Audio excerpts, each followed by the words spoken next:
one of the gifts that All Brains Belong has given to me, and I think so many other people, is a common language based on common experience that we didn't know existed before.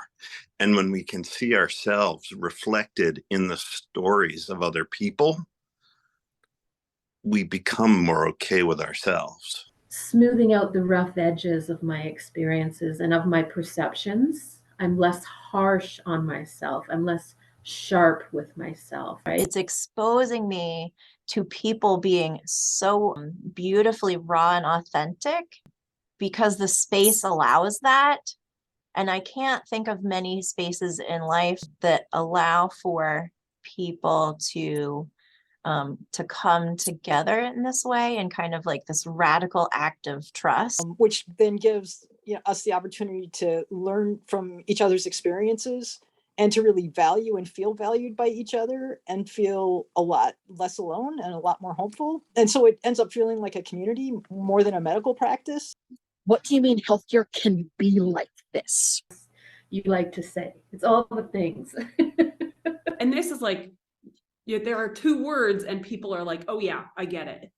That's it. And I feel like that's just one example of some of the language that Brain Club has given me to talk about things. Like my family uses so many words, and like my kids talk about flipping their lids, and they can do hand gestures when they can't articulate it with words. And it's just like all these, like there's a shared language, that the language is just like the top surface level of what really is shared. Like it's rooted deeply in a shared understanding of the world. But just having those words, it's so powerful to have words to share that experience. We have to give people language to talk about these things because they are universal. And yet we didn't grow up with any language to understand these things, name these things, experience these things, work with these things. Yeah. And I think language can be like underestimated. Like people think like it's just words. But I think when you don't have the words for something, when you get the words, like I think it makes things feel okay when you have words to say what they are. Like I don't know, it makes them feel shared and connected and not so alone and isolated when you don't have words to describe them. There's things that make us stress that are going to differ person to person and like context specific. Like if there's something in the physical environment, like a loud sound, if I'm like well hydrated and well rested, I might not be as stressed as if I'm, haven't done those things or have like a huge cognitive load or whatever, like with this business of the Zoom and the link and the whatever and all the switching between things. If a motorcycle drives by my house right now, I'm going to flip my lid, whereas like I might have been okay a couple hours ago. So when we get triggered, and borrowing from a model from Dr. Dan Siegel, Dr. Tina Green Bryson from the Whole Brain Child, upstairs brain and downstairs brain, when downstairs brain gets triggered, we don't get to pick what triggers us. And sometimes we forget that we have interpersonal access needs. It's not just about sensory processing or like how we learn. It's about access needs in a relationship. What does it mean for downstairs brain to feel safe? And so when we think about, since we all have access needs, often those access needs conflict with other people. And I might play this clip. I might just come back to it. Well, maybe. Depends on if I can just unshare and reshare. There you go. I got to share this sound, but it's not going to work.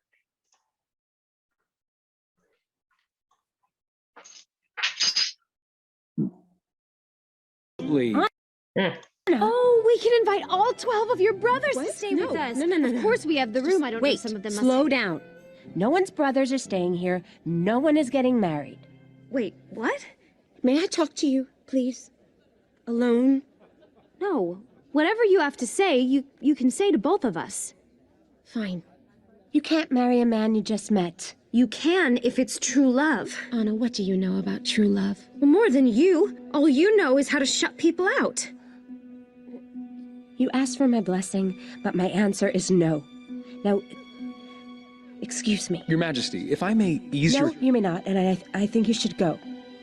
The party is over. Close the gates. Yes, Your Majesty. Elsa, no, wait. Give me my glove. Elsa, please, please. I can't live like this anymore. Then leave.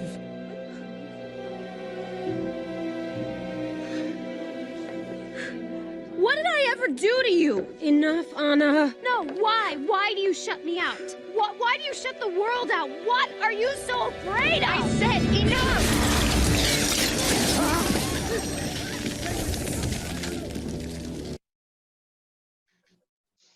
So, here we have a relationship with two people with access needs.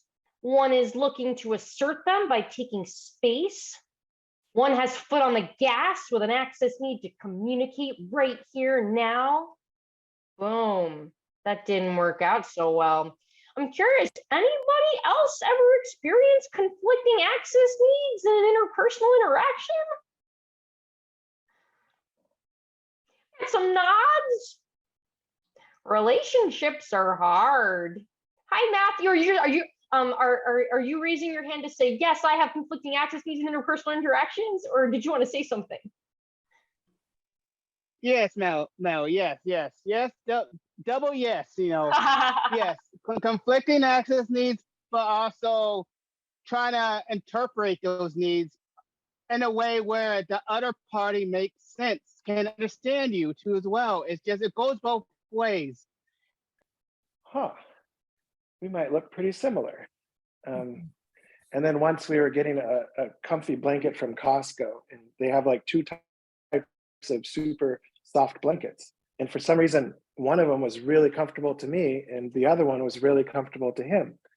And so we're having this fight over how do we cuddle on the couch with the blanket. Is kind of like our first access needs. And I'm getting frustrated with him for not accepting my blanket. And eventually it dawned on me that we were both just as, like, we were the same.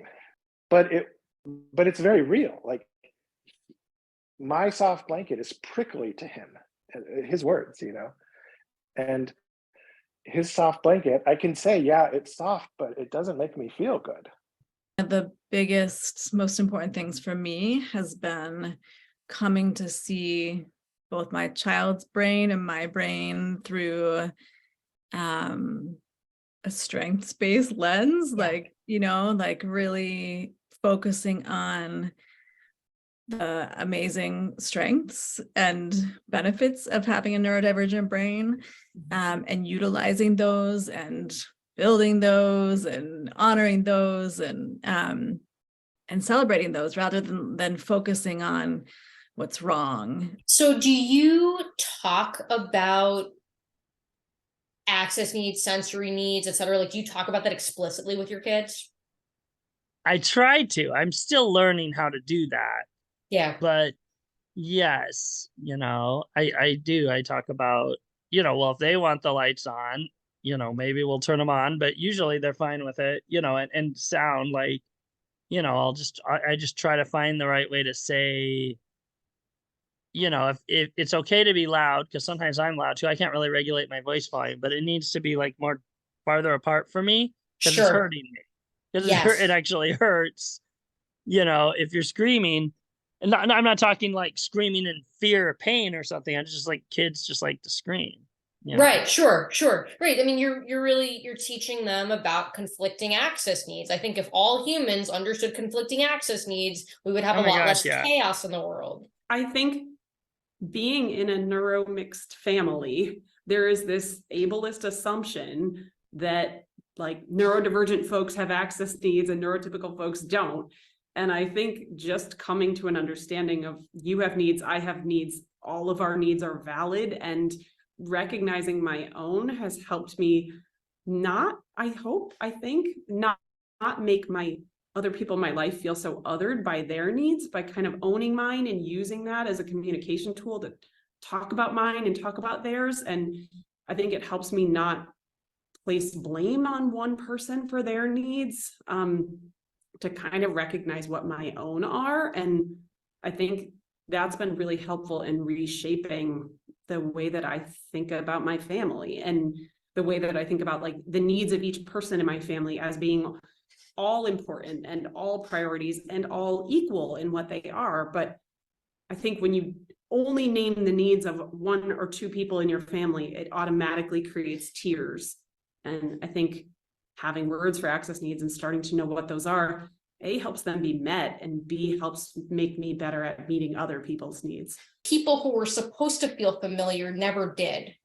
Mm-hmm. And then that's what that contrast is what made me feel inadequate. And like, there's something wrong with me that I'm uncomfortable around you, even though like, really, it's because you're an unsafe bucket person. But I didn't have language to describe that. I was just like, oh, what's wrong with me? I can't get along with the people. I feel so uncomfortable. I don't know what to say. And so the fact that I'm sort of like understanding the importance of safety as a need for me now at this point in my life is really allowing me to take some risks and trust some people and try to figure out what is the more authentic for me just by understanding what the scope of safety is.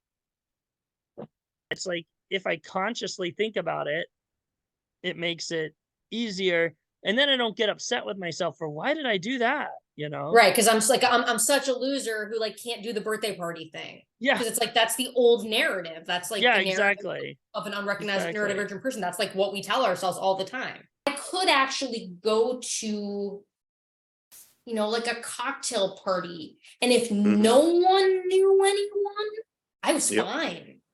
Everything else, not fine. So not fine. Too clicky. Too clicky, right? Yeah. And it's interesting because I see that pattern playing out for Luna already as a kindergartner. When she sees that the other kids are familiar and she doesn't like, she doesn't feel like she is on the invert, right? And so, yeah. So she, that idea, that whole scaffolding piece, the gap she can't navigate. She can't navigate the gap, right?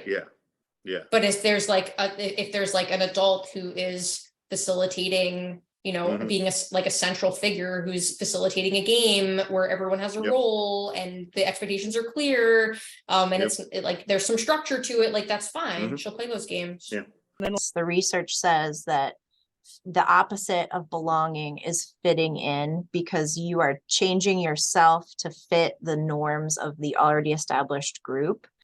And what I realize now is I spent my whole life trying to fit in to belong. But when I'm fitting in, I don't get to be myself. I get to be like the version of the outside world, and how much anxiety that has cost me, and how exhausted I am. We're all in this together as individuals that, you know, that sees things differently, hears things differently, moves things differently. To be in a community where I get to explore and learn about my brain and other people and other people's brains. Extremely socially isolated. My world is a 4-block radius pretty much. And I would like to say that I think one thing that's been really important to me is I'm not tired after Brain Club. I'm actually revived. Like, it's refreshing because it's easy to be there. So to find something that is engaging and fun and interesting, but doesn't exhaust me, doesn't tire me, period, like not at all.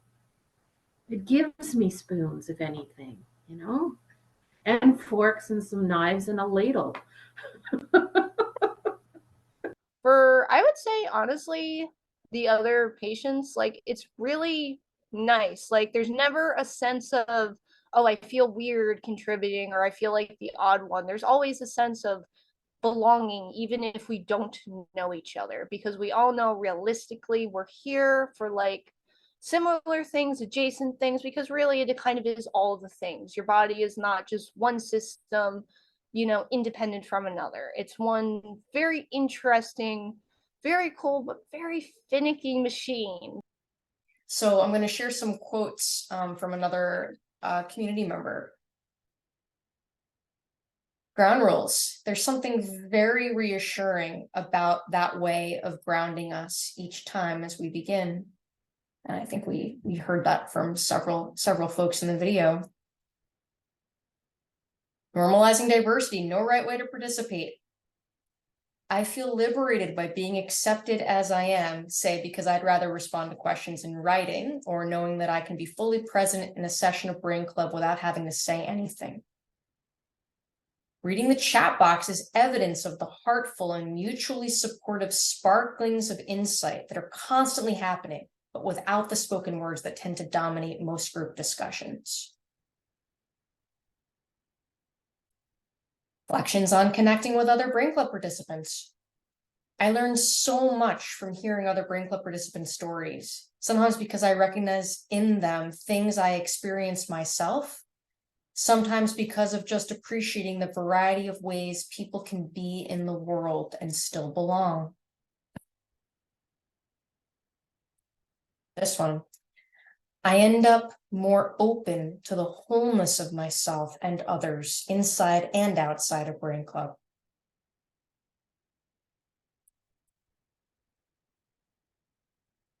Specifically related to understanding one's access needs. Like a lot of people throughout my life, I knew that many things weren't working for me. I never thought of this as relating to access needs, though. I thought I just had character flaws. I now see a lot of this as simply reflecting the ways a brain like mine would raggedly interact with a neurotypical world. To say what I have found very moving here is that there are little kernels of truth that have been sprinkled throughout the panel and throughout the chat, and they're just mind altering or life altering, and they're like, I don't know, it's like looking through a crystal or something. They just make you see the world differently, and thank you for that.